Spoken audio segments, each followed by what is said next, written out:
sa Spotlight, na feature na nato siya pipila ka adlaw ang milabay sa RTV Balitang Bisdak today. Let's get to know him more sa iyang talagsaon nga advokasya pagtabang sa mga ninginahanglan karong panahon sa ECQ sa COVID-19. Makauban nato si Mr. Albert Padin.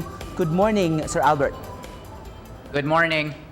For the information lang po, Sir Albert, sa atong mga viewers, your father was usa sa mga biktima. Namatay ni siya, unfortunately, sir, gumikan sa COVID-19.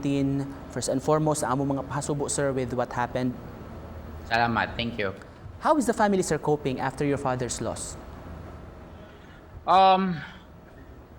Karon, okay na mi. Okay na mi karon. I think initially it was difficult because we had to grieve separately, no? Because we were in quarantine for 14 days after our last contact with him. So, dili pwede mo gawas. Then ako, separated po ko from my wife kay siya, na-expose man siya to my dad. So she was also quarantined and isolated away from me.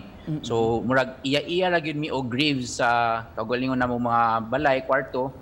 So that was hard. Pero karon, we've been together for 2 weeks kaya na-clear naman mi. So it feels good to be together. At the same time, sir, despite sa inyong giagian, sir, doon na mo yung mga nahuna-hunaan, gi-organize ng mga advocacies, labi na ning The Rise Movement. Can you tell us more about this, sir? Yeah, so this was between families and family and friends, no? Friends kauban sa kumpanya. We were thinking of like how to help. And then at first naghunahon naman mi nga, maybe we should help with relief goods to help people stay at home kay dili man ta maka-afford to stay at home. So after a while nakahuna nami nga medyo komplikado man mag relief goods kay stay at home ta dayon mag repacking pa sa ato pag repack daghan complicated. So nakahunahon na to kong sister si Janessa, ingon siya nga what if we just give rice, no? Kay ang Filipino bisag rice, murag mabuhi na basta na yung rice ba. Although of course mas maayo gyud na isudan pero basta ang basic needs sa rice ma-cover, pwede na. So mauna siya nga we are happy to keep it simple. Dili na mi mag-repacking.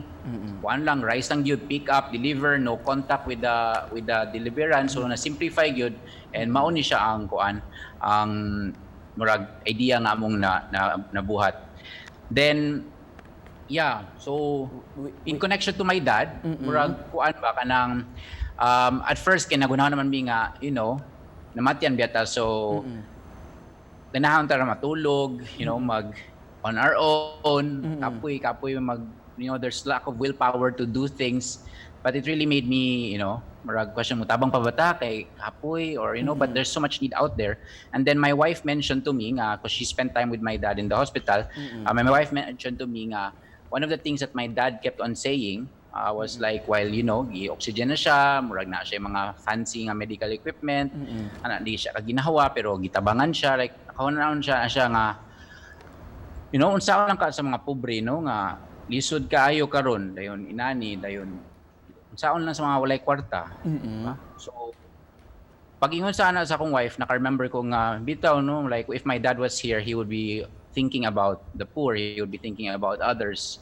And ako karon kay murag ikapoy ra ko kay namatyan mi, sige ra ko kuan hunaon sa ako pagpadayon ani, pero naka-remember ko sa akong dad, so we decided as a family to really to do this in honor of my dad, to help and to push along with friends. Maybe you'd like to use this opportunity, sir. Manawagan pa ta basig doon na pay uban nga willing mutabang ini atong advocacy. Yeah. Actually, ang among initial nga gitarget nga mo raise is 600,000, no? Pilaman mi listahan initially sa mga target namo na mga tawo nga nangitag trabaho, na nawad ang trabaho tungod ani. Among target kani gyud sila mga tawo nga naay trabaho pero nawad ang tungod ani, then wala sila nay kwarta, wala sila pagkaon, na gyud mi screening nga gibuhat mo ni mga target beneficiaries. If ganahan mo mutabang, we have donation options na sa Facebook page namo, The Rise Movement. You can contribute there. Napod mi transparency tracker dito para among kaibutang tanang mga donations, tanang namo pud expenses kay kuan maraman ni siya murag inato ra bitaw ni. This is not wala mi organization nga formal, mura ni siya families and friends nga immediately na namo gi-form tungod ani.